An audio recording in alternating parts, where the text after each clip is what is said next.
Hi, I'm James McGuire, and today we're talking about cybersecurity, including how you can improve security for your Active Directory deployment. To discuss that, I'm joined by Mickey Bresman, Chief Executive Officer and co-founder of Semperis. Mickey, thank you for talking with us today. Hi, James. Great to be here. Thank you for having me. And I know you were very much a traveling person. You're coming to us from Europe, which I always think is really interesting. These Zoom calls actually work all the way across the world. So we are tens of thousands of miles away from each other right now. Yeah, it's an interesting one. I call Hoboken, New Jersey home, but we have Right. offices all across Europe as well. So I'm actually on my trip going to some of the different locations where we have offices. Huh. Sounds interesting, actually. So let's talk about the idea of identity-driven cyber resilience. And we hear a lot about identity and access management (IAM), which means, of course, only the right people, devices, and services get access to a limited set of applications and data. It's a very protective technology.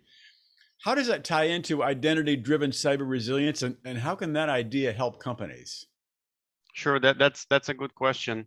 So I think that what we mean in Semperis when we say identity-driven cyber resilience, we actually think about the approach that you should take it as an organization to your identity resilience posture, which basically means, let's take something like a disaster recovery type of situation where you have a Right. disaster, the NotPetya, WannaCry, and all of those stories, Mm-hmm. where unfortunately those are now happening, I guess, almost on a daily basis in the news.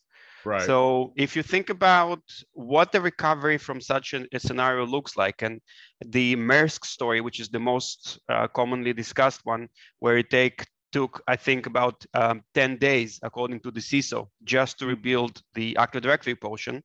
Wow. And then there are other stories where there is the concern of how do you go about not reintroducing the malware that have infected your environment, and you now need to make sure that you have what is referred to as the clean recovery process. So Okay. those are the things that we take into consideration when we are saying what is a cybersecurity driven disaster recovery for things like Active Directory or the identity posture in general. Sure. Basically, it comes down to the following things. First, don't think necessarily about the earthquake, the power outage, and so on when you think about what is the disaster that you're preparing for. More likely that you'll be hit by ransomware or something similar, and you probably should be preparing more to that kind of an event. Sure. Second, if you've been hit by something like that, make sure that you have thought about a way to restore your environment without reintroducing the malware that got you infected from the first place. And that's part of your resiliency plan. Mm-hmm. So interesting. You mentioned Active Directory in there. It seems like it's getting more attention these days, and we know that, of course, AD is Microsoft's directory and identity management service for Windows domain network. So it's a solution that has wide adoption throughout enterprise IT. I mean, why is AD security getting more buzz these days? It's a great question. I think, well, let's start with some basic facts. AD has been around for more than 20 years now. And as you mentioned, it's widely adopted by all of the companies out there. I think according to Gartner, the latest was about 90%, according to Microsoft, 95%, but we won't argue. And that to some degrees is actually bringing the answer to why, as an adversary, I would want to go after Active Directory. Reason being is that I'm going to assume that you have one just because everybody seems to have one. So that's my assumption. And because of the fact that I know that you have one, it also makes much more interesting for me to create specific tools. It's more interesting for me to create specific techniques that goes around your AD environment. Now, the other thing, Active Directory is in most cases in the heart of the identity management and protection of the organization. Of course. Which basically means that every employee, which is at the end of the day is a user, and the permission that employee have and the access that employee have will be in the Active Directory. Now, Active Directory, because of the nature of it, and was created more than 20 years ago, was not created for the scenario of where we are today with the remote access, cloud applications, mobile devices, and so on. But it still plays a major role, if not the most major role, in the identity posture for most organizations. So that basically creates two challenges that are kind of combined. On one hand, Active Directory have the keys to everything. And if I got a hold of your AD environment, I can do whatever I want to your organization, data stealing and so on. On the other hand, if Active Directory goes down, that now means that I've destroyed the entire organization. And then because of the cloud adoption and the way that it is done with most organizations through the extension of Active Directory into the cloud, if I want to get a hold of your Salesforce, as an example, if I was able to breach your Active Directory through the synchronization process, I can actually now access your Salesforce as well. So you find yourself with a system that was not created for this kind of new scenarios on one hand, and on the other hand, have the keys to everything. And that's why it's so interesting. All right, so we know the threat is very real and it's very pervasive given how popular AD is. What do you recommend to people? What are your top tips for organizations looking to quickly beef up AD security and recovery? I mean, what is the solution? Sure. So I would say that there are several things that I would recommend any organization to do. And those mostly will require thinking, that they don't necessarily require you to go out there and spend money on products, because I think that would be the kind of the last thing that you should be doing when you already have everything else in place. So the first one is to understand what is your security posture of Active Directory. What's your starting point? There are plenty of freeware tools out there today that can help you with that. To give you two examples, one is Bloodhound, a very popular solution that is used in order to map basically all the paths to get a privileged account in any AD environment. The other, and then there is a free version of that solution, widely popular and used. The other one is, and I'm biased here because this is a freeware that we provide, called Purple Knight, which basically also goes against your AD and looks for vulnerabilities in the configuration. It looks for indicators of compromise, indicators of exposure, and helping you by giving you tips on how do you go about closing the gaps that you have found. It's a testing and monitoring tool. I wouldn't say monitoring. It's more as a point in time type of AD security assessment, just to give you, here is what your posture looks like, and here's the things that you should immediately take care of. So the first tip would be, make sure that you understand what's your starting point, what's your scoring in terms of your AD security posture, and try to improve all the things that you find to be lacking. The second point would be, when people think about, well, there are also kind of the obvious MFA and so on, which I think is beaten to death. And I'm sure that people at this stage are already aware of the fact that any privileged account, and some would even argue non-privileged account, should have MFA and so on. So I'm not getting into that. But another thing is something that I've noticed when people are thinking about AD disaster recovery, and this is a bit funny. Unfortunately, sometimes it actually becomes not funny, but imagine a situation, you have an AD disaster recovery plan that starts by, you need to log into a file server on which your AD disaster recovery plan resides. The only challenge is that the file server is managed by AD. So that becomes kind of a contradiction. But on a more serious side of things, I've seen situations where organizations will have an AD disaster recovery plan. And again, keeping in mind that AD is in the heart of everything. So you need to make sure that your storage devices are not AD dependent. If they are, they cannot be part of your recovery plan.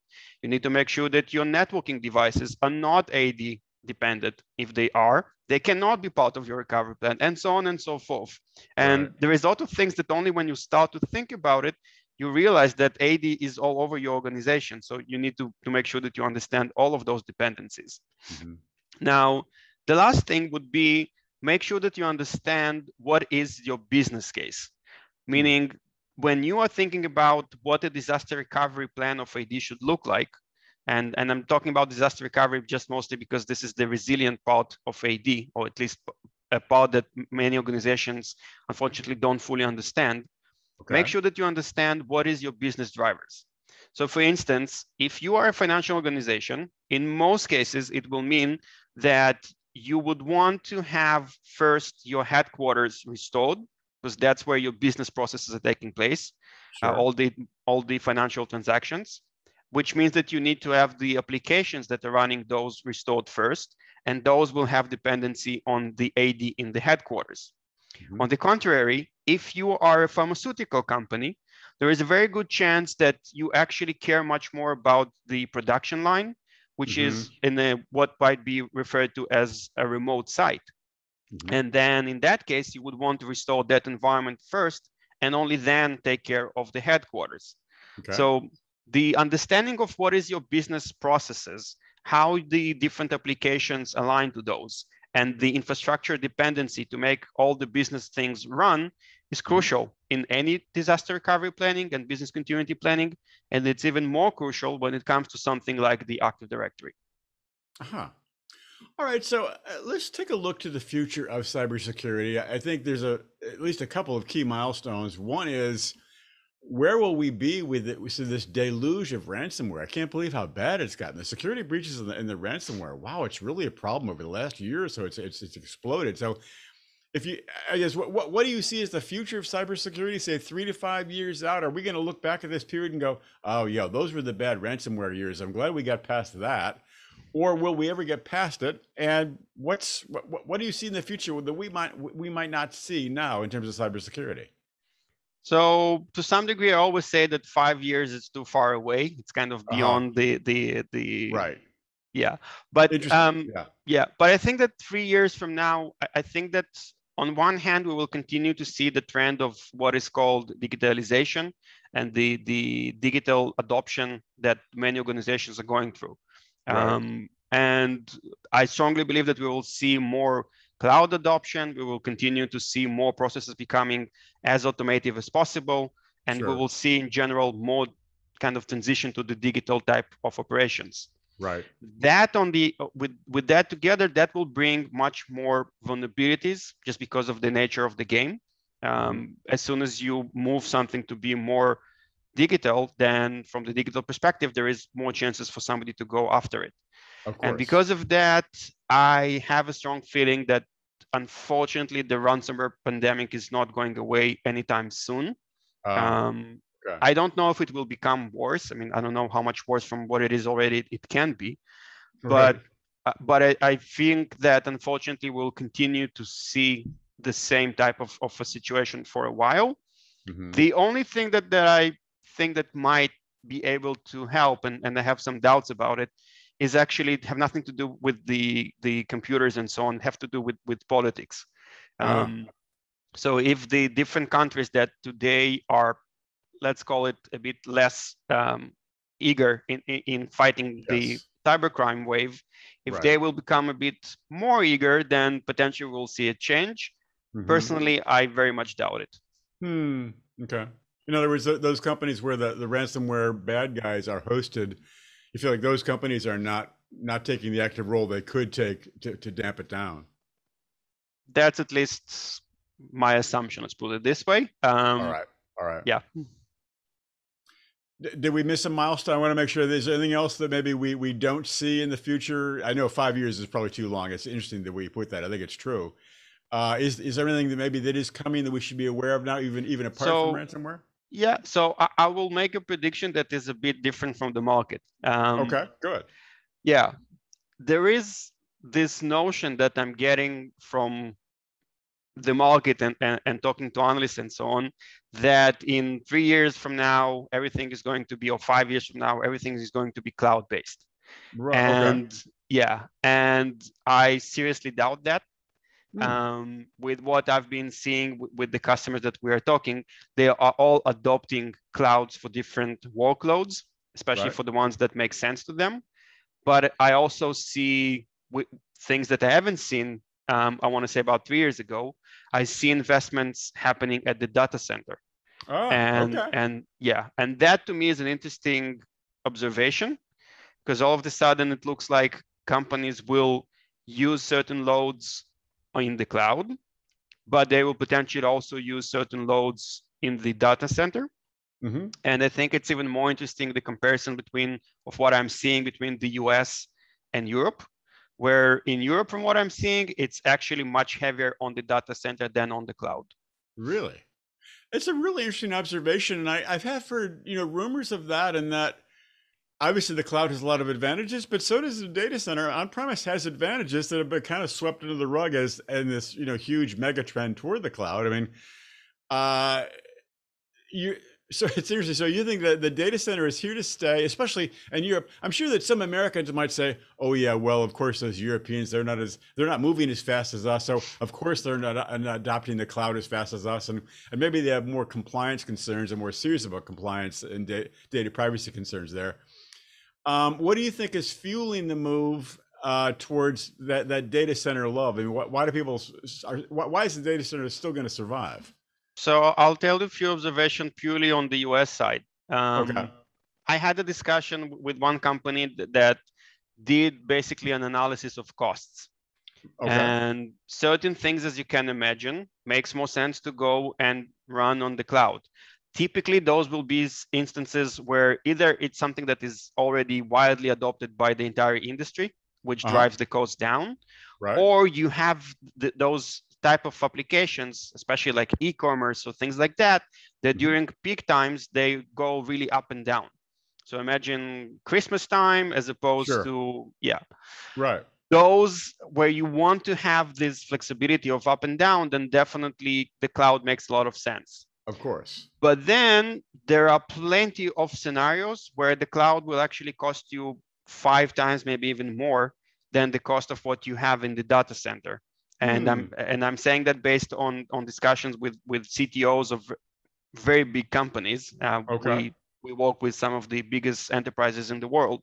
Okay. And basically what they're saying is that they've done their studies and they got to a conclusion that there is a big chunk of what they are running that makes much more sense economically wise to continue and run in the data center, at least the way that pricing is made today in the cloud.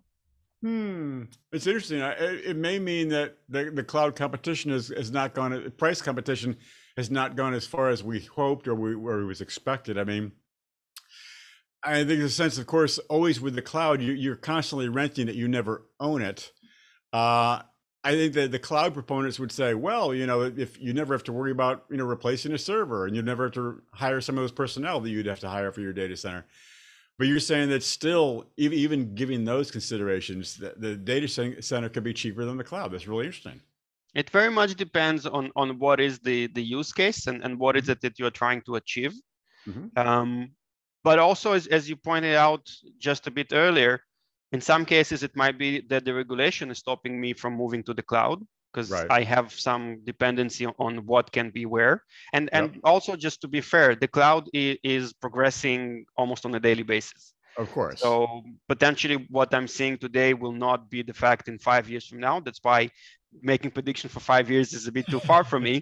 But in the next 3 years, I'm sure that we will not see the data center goes away. Interesting. Mickey, you said it. We'll have to come back and see if you're right or not, but I think there could be some real validity there. At any rate, I very much appreciate you sharing your expertise today. I learned a lot. Mickey, thank you very much. Thank you for having me.